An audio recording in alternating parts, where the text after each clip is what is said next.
आज के ज़माने में अगर हम एंशिएंट कर्स की बात करें तो लोग उसे मजाक ही समझेंगे और ऐसा ही कुछ मुलौख फिल्में भी है। लेकिन क्या हो अगर वो एंशिएंट कर्स और डीमन सब कुछ सच निकले।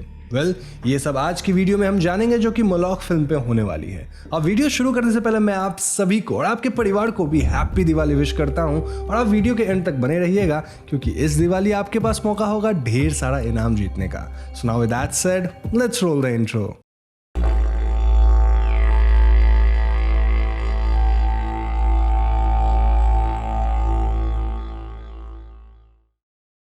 तो फिल्म की कहानी 1991 में शुरू होती है जहां हम एक सेक्लूडेड घर में छोटी सी बच्ची को देखते हैं। ये बच्ची क्लोजेट के अंदर एक चूहे को खिला रही थी कि अचानक उसे ऊपर के कमरे से काफी तेज आवाज आने लगती है। फिर एकदम से सीलिंग पर से खून टपकने लगता है और ये बच्ची इसमें भीग जाती है, which was a traumatic experience for her. यहाँ से कहानी 30 साल आगे बढ़ जाती है जहां वही बच्ची बड़ी हो चुकी है और उसका नाम बीट्रिक है। बीट्रिक की एक छोटी बेटी है जिसका नाम हाना है और बीट्रिक अपने मॉम डैड के साथ उसी घर में रहती है। बीट्रिक के पति इस दुनिया में नहीं थे और इस फिल्म के स्टार्टिंग सीन में जो हमने खूनी खेल देखा था उस वक्त बीट्रिक की ग्रैनी मारी गई थी। ग्रैनी के मरने के बाद बीट्रिक के पिता पीने लग गए थे जिससे ही लॉस्ट हिज जॉब। वहीं बीट्रिक की मॉम काफी इमोशनलेस हो गई थी और शायद यही वजह थी कि बीट्रिक और उसके मॉम के बीच ज्यादा नहीं बनती है। अब ये लोग जहां रहते थे वो जगह बॉग था, यानी कि दलदल जैसा एरिया था जहां आसपास कुछ नहीं था, बस जंगल वगैरह था।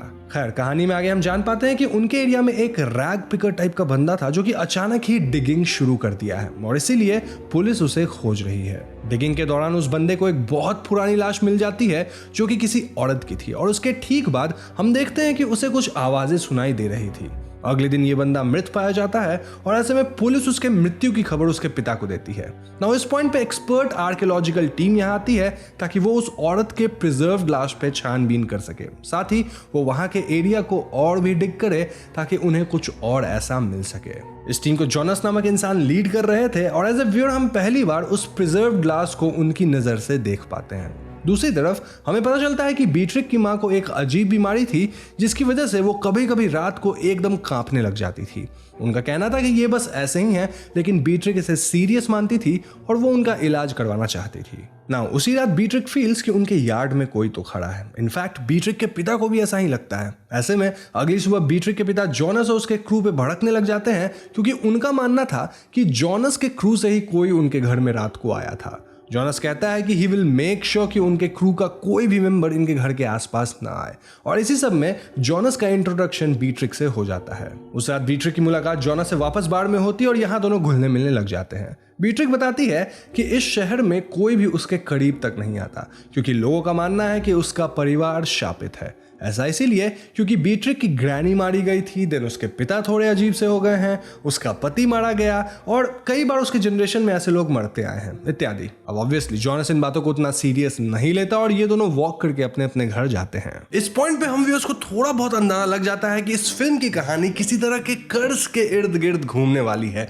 और ऐसे में मैं आपको कुकू एफएम पे Kuldhara village the curse of the past audio book recommend करूंगा। हम सब जानते हैं कि कुलधारा इंडिया की one of the most haunted places में से है जहां ना तो कोई रहता है ना ही वहां किसी का जाना अलाउड है और इस ऑडियो बुक में हम जान पाएंगे कि कुलधारा के कर्स की हिस्ट्री क्या है और क्यों वो जगह शापित हो चुका है। अब देखो कुकू एफएम इंडिया का लीडिंग ऑडियो शो प्लेटफॉर्म है जहां ऐसे ही 10,000 से भी ज्यादा ऑडियो शोज है जो कि रीजनल लैंग्वेजेस में भी अवेलेबल है इंक्लूडिंग हिंदी एंड इंग्लिश। अब इस दिवाली ना सिर्फ आपको प्रीमियम सब्सक्रिप्शन पे 50% ऑफ मिलेगा बल्कि आपके पास मौका होगा 10 लाख रुपए तक का इनाम जीतने का। आपको यहां बस 399 वाला ईयरली सब्सक्रिप्शन लेते वक्त दिवाली 50 कोड यूज करना है जिससे वो सब्सक्रिप्शन आपको मिल जाएगा 50% ऑफ, यानी सिर्फ 199 रुपए में। एंड देन अगर आप लकी हुए तो आप जीत सकते हैं 10 लाख रुपए तक के इनाम जैसे कि cars, gold coins, gift vouchers इत्यादि। बस ध्यान इस बात का रखना है कि ये ऑफर सिर्फ और सिर्फ 25 अक्टूबर तक है, यानी कि सिर्फ कल तक है। तो जल्दी करो, लिंक डिस्क्रिप्शन और पिन कमेंट में है,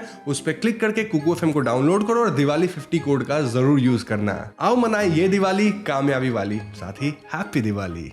कमिंग बैक टू स्टोरी, अगले दिन बीट्रिक स्कूल में अपने म्यूजिक वाले जॉब पे जाती है और हम देख पाते हैं कि वहां जो आर्ट डिपार्टमेंट का हेड था वो बीट्रिक के म्यूजिक को रिजेक्ट करता है, मोस्टली इसलिए क्योंकि बीट्रिक पहले उसके साथ सोती थी लेकिन अब वो उसे रिजेक्ट कर रही थी। एनीवेज, उस रात बीट्रिक देखती है कि उसके पिता घर की गार्डिंग करने के लिए रात भर बाहर ही बैठने वाले थे। ऐसे में बीट्रिक घर में सोने जाने लगती है कि अचानक उसे घर के डाइनिंग हॉल में एक बंदा दिखता है जिसके हाथ में एक बड़ी सी ब्लेड थी और वो मेंटली स्टेबल नहीं दिख रहा था। ये बंदा दूध पी गया था। देन वो सॉरी सॉरी बोलते हुए चिल्लाता है, जिसके बाद वो बीट्रिक की माँ पे अटैक कर देता है। जी हाँ, वो उन्हें मारने ही वाला होता है कि ऐन वक्त पे बीट्रिक के पिता एक हथौड़े से इस बंदे पे अटैक करके उसे बेहोश कर देते हैं।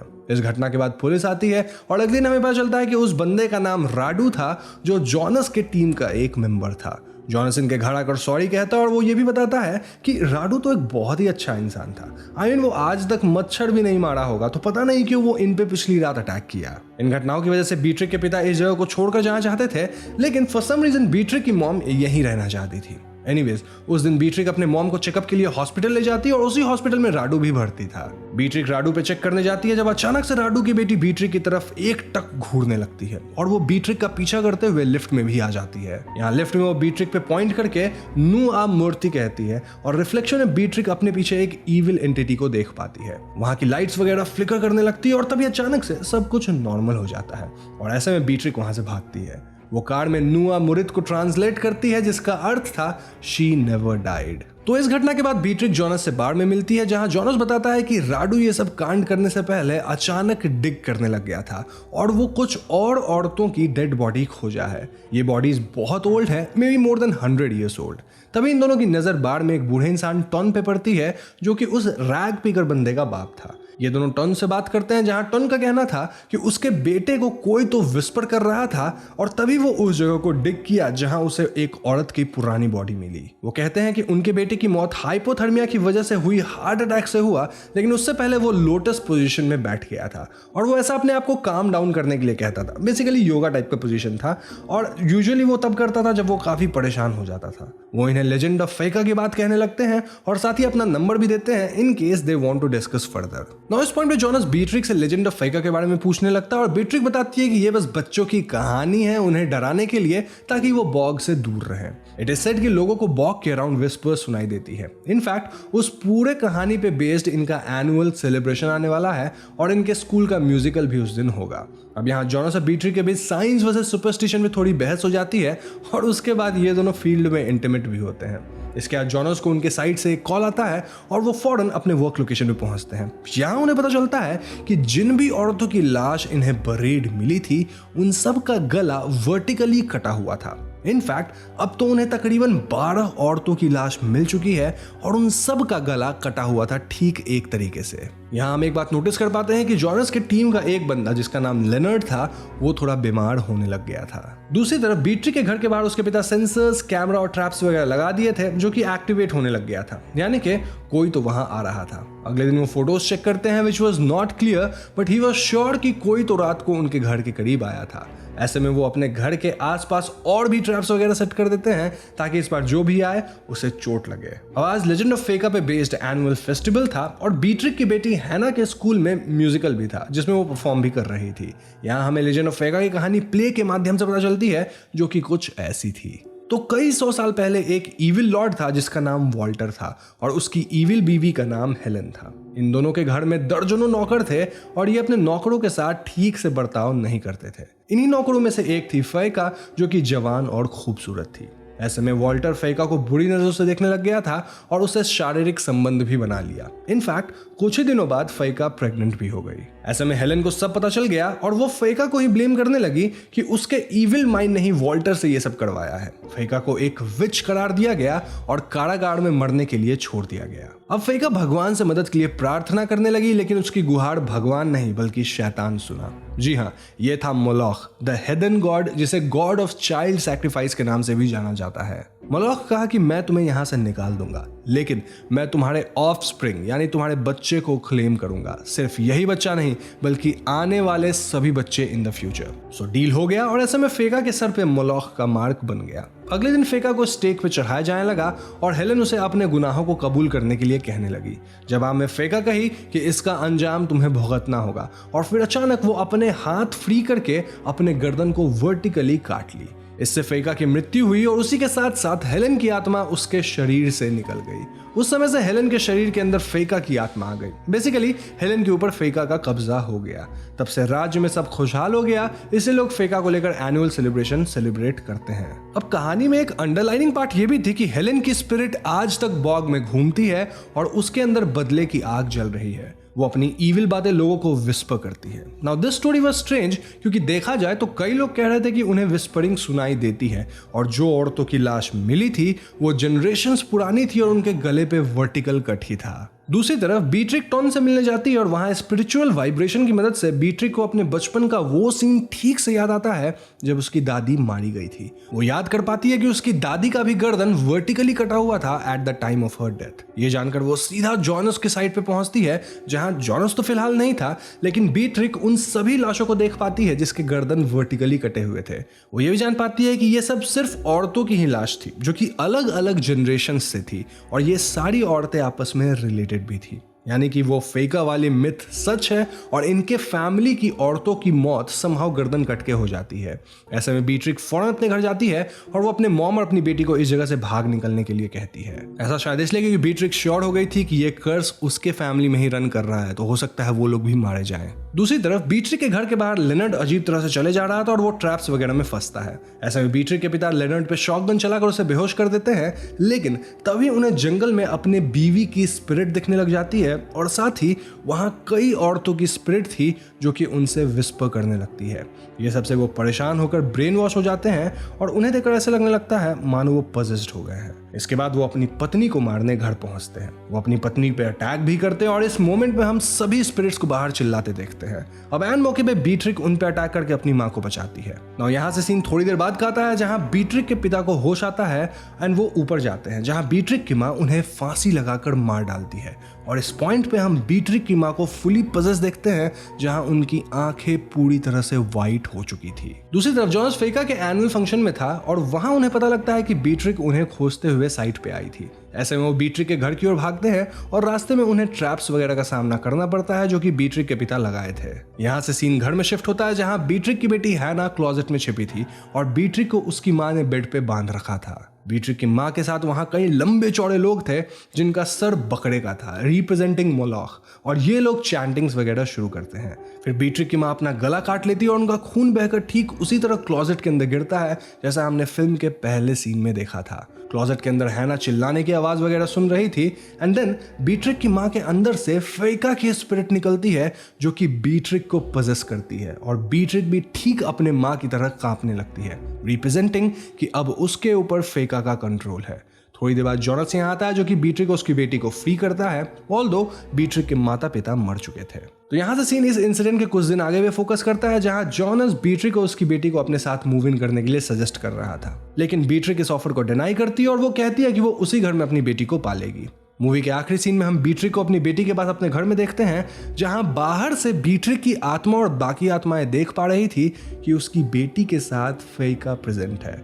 फिल्म यहीं पे खत्म हो जाती है। तो दोस्तों ये थी मोलॉख की कहानी एंड आई नो आपके मन में अभी थोड़ा कंफ्यूजन होगा, बट डोंट वरी, मैं हूं ना, सब क्लियर करके जाऊंगा जैसे कोहली ने कल मैच में क्लियर किया था। तो अगर आपको फेका की स्टोरी याद हो तो वहां फेका मोलॉख के साथ डील कर ली थी जिसके बाद उसके सर पे मोलॉख का मार्क आ गया। देन स्टेक पे वो हेलेन के शरीर से उसकी आत्मा को निकालकर खुद प्रवेश ले ली। तब से इस जनरेशन में सभी औरतों के साथ यही होता आया है। I mean, उनको फेका पजेस कर लेती है एंड देन गला कट करके खुद को मार लेती है एंड देन वो नेक्स्ट जनरेशन वाले लोग को पजेस करती है। फॉर एग्जाम्पल बचपन में जब बीट्रिक की दादी अपना गला काट कर मरी थी तो उस वक्त उनके अंदर फेका थी जो कि बीट्रिक की मॉम के अंदर आ गई। फिल्म के एंड में हम क्लियर देखते हैं कि बीट्रिक की मॉम के अंदर फेका की आत्मा थी और वो खुद को मार लेती है, जिसके बाद फेका की आत्मा बीट्रिक के आत्मा को उसके शरीर से निकालकर खुद प्रवेश कर जाती है। यही वजह है कि हम बीट्रिक की आत्मा, इनफैक्ट उसकी मॉम की आत्मा को ही बॉग में देख पाते हैं क्योंकि उन्हें तो फेका ने उसके शरीर से ही निकाल दिया है। इस बात का सिंबलिज्म हमें फिल्म में शुरू से ही देखने को मिला। फॉर एग्जाम्पल फैमिली में कोई भी गार्डियन लेडी इस जगह को छोड़ के जाना नहीं चाहती थी। इनिशियली बीट्रिक की मॉम किसी भी हालत में यहाँ से जाना नहीं चाहती थी क्योंकि वो फेका थी। देन एंड में बीट्रिक भी यहीं रहना चाहती है और अपनी बच्ची को पालना चाहती है क्योंकि उसके अंदर अब फेका है। बीट्रिक की बेटी हैना के साथ भी फ्यूचर में 30 साल बाद वही होगा, यानी बीट्रिक अपना गला काट लेगी एंड देन हैना, जो कि उस टाइम बड़ी हो गई होगी, उसको फेका पजेस करेगी। फिल्म में हमें यही बताया गया है कि बीट्रिक एक बार इस जगह को छोड़ के न्यूयॉर्क क्लॉक चली भी गई थी, लेकिन तभी उसके पति की मृत्यु हुई जिस वजह से उसे वापस आना पड़ा।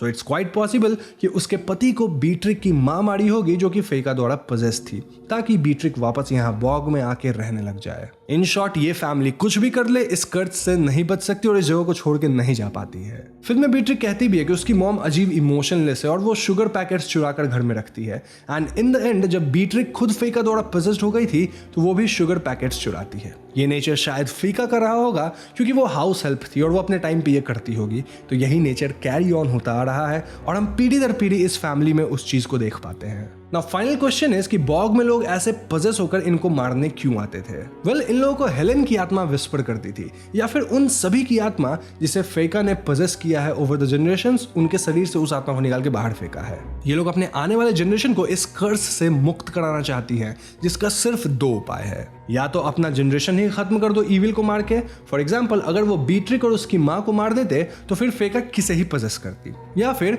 वो मर्दों को विस्पर करके उन्हें डिग करने को कहती है जहां उनकी गर्दन कटी लाश मिलती है। इस लाश को देखकर मे भी कोई जनरेशन वाला सब कुछ अनकवर करके यहां से भाग निकले। इनफैक्ट बीट्रिक एंड में सब समझ चुकी थी और यहां से निकलने भी वाली थी, बट अनफॉर्चुनेटली वो ये सब अपनी माँ को बता देती है क्योंकि बीट्रिक को नहीं पता था कि उसकी माँ के अंदर फेका है। और उसकी माँ जो थी, जो कि फेका द्वारा पजेस थी, वो पहले बीट्रिक को बांध लेती है, देन खुद को मार लेती है, एंड देन उनके अंदर की फेका अब बीट्रिक को ही पजेस कर देती है। फिलहाल बीट्रिक की बेटी हैना तो बच्ची है, तो उसे घंटा ही ये कर्स वगैरह समझ आएगा।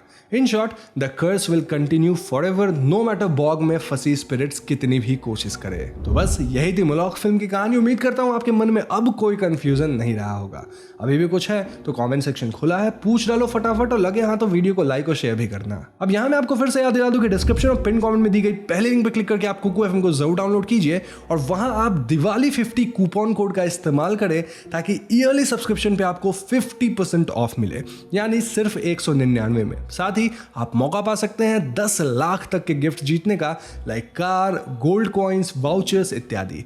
बस ध्यान ये रखना कि ये ऑफर की वैलिडिटी सिर्फ 25 अक्टूबर यानी कल तक ही है, जिसके बाद सब्सक्रिप्शन वापस 399 का हो जाएगा ना। अगर आप इस चैनल पर नए हैं तो चैनल को सब्सक्राइब करके बेल आइकन को जरूर दबा दीजिएगा, क्योंकि हम अपने चैनल पे ऐसी अमेजिंग वीडियोस लाते रहते हैं। पीस।